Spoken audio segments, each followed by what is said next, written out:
Бізде жаңа тапсырма. Клиенттерімізді жаңа жылмен құттықтауымыз керек. Және мына видеоны түсіріп TikTokқа салуымыз керек.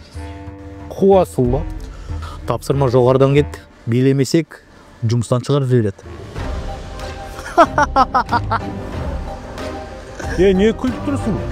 Сен бізде шынымен осындай тапсырма бар деп ойладың ба?